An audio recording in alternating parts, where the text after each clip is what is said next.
मैं हूँ चंचल रावत और आप देख रहे हैं न्यूज 18 का डिजिटल प्लेटफॉर्म। मिडिल ईस्ट में एक बार फिर हलचल तेज हो गई है। पूरी दुनिया की नज़रें 17 फरवरी 2026 पर टिकी हुई हैं। इस दिन ईरान और अमेरिका के बीच परमाणु मुद्दे पर दूसरे दौर की बातचीत होने वाली है। ये बैठक स्विट्जरलैंड के जिनेवा शहर में होगी। दोनों देशों के बीच सीधी बातचीत नहीं होगी, बल्कि ओमान इस वार्ता के बीच का रास्ता निकालने की कोशिश करेगा। सबसे बड़ा सवाल यह है कि अगर इस बार भी समझौता नहीं हुआ तो क्या होगा? क्या तनाव और बढ़ेगा या फिर हालात जंग की तरफ जा सकते हैं? यही चिंता मिडिल ईस्ट ही नहीं बल्कि पूरी दुनिया को सता रही है। इजराइल के प्रधानमंत्री नेतन्याहू ने साफ कहा है कि ईरान के साथ कोई भी नया समझौता तभी स्वीकार होगा जब उसका परमाणु बम पूरी तरीके से ख़त्म कर दिया जाएगा। उनका कहना है कि सिर्फ यूरेनियम बनाने की प्रक्रिया रोक देना ही काफ़ी नहीं है, उन मशीनों और सिस्टम को भी ख़त्म करना होगा जिनसे दोबारा परमाणु बम तैयार किया जा सकता है। नेतन्याहू का मानना है कि अगर सख्ती नहीं बरती गई तो खतरा बना रहेगा।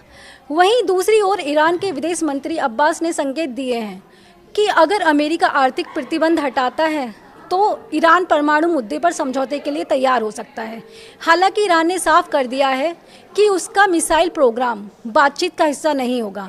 अंतर्राष्ट्रीय परमाणु ऊर्जा एजेंसी के प्रमुख राफेल ग्रेसी ने कहा है कि निरीक्षण को लेकर नया समझौता संभव है, लेकिन यह आसान नहीं होगा। उनका कहना है कि 2026 में हुए हमले के बाद ईरान की परमाणु स्थिति बदल चुकी है, इसलिए नई शर्तों पर सहमति बनाना थोड़ा मुश्किल हो सकता है।